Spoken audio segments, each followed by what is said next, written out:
Praise the lord.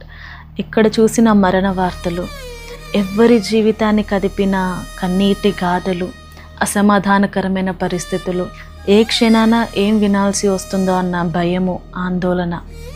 దాదాపుగా ఎవ్వరి జీవితాలు చూసినా ఇలానే ఉన్నాయి. మనిషి జీవితము శాశ్వతము కాదు, ఇది అశాశ్వతమైనది. అయితే ఎగ్జామ్ రాసే విద్యార్థికి ఒక పర్టిక్యులర్ టైం అన్నది ఉంటుంది. ఆ ఇన్ టైంలోనే ఆ విద్యార్థి ఎగ్జామ్ కంప్లీట్ అవ్వకపోయినా తన పేపర్ను సబ్మిట్ చేసేయాలి. లేకపోతే ఇన్విజిలేటర్ వచ్చి బలవంతంగా లాగేసుకుంటారు. అలాగే ప్రతి మనిషికి కూడా దేవుడు ఒక నిర్ణీత కాలాన్ని ఇచ్చాడు.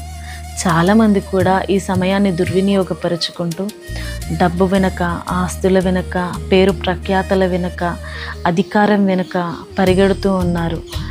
ఎఫెసీయులకు రాసిన పత్రిక 5వ అధ్యాయము 15వ వచనంలో, దినములు చెడ్డవి కనుక మీరు సమయమును పోనీయక సద్వినియోగపరుచుకుంటూ అజ్ఞానుల వలె కాక జ్ఞానుల వలె నడుచుకుంటూ జాగ్రత్తగా చూచుకునుడి అని రాయబడి ఉంది.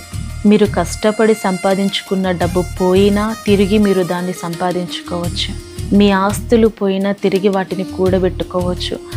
ఆరోగ్యం పోయినా తిరిగి సంపాదించుకోవచ్చు. కానీ దేవుడు మీకు ఇచ్చిన విలువైన సమయంలో ఒక్క క్షణమును కోల్పోయినా తిరిగి మీరు దాన్ని సంపాదించుకోలేరు. వృధా చేసిన సమయాన్ని మీరు తిరిగి తెచ్చుకోలేరు. కానీ ఇప్పుడున్న సమయము అది మీ చేతుల్లోనే ఉంది.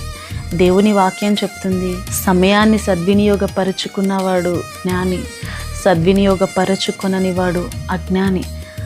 నీవు అజ్ఞానిగా ఉంటే అపవాది చాలా సులభంగా నీ సమయాన్ని దొంగిలించేస్తాడు.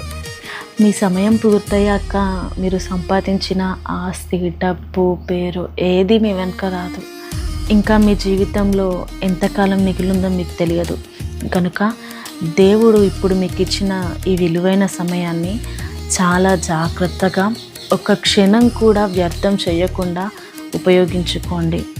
పాపం వైపుగా వెళ్ళకండి. దేవుని మహిమ కొరకు ఈ సమయాన్ని వాడండి. దేవుడు మిమ్మల్ని దీవించునుగాక.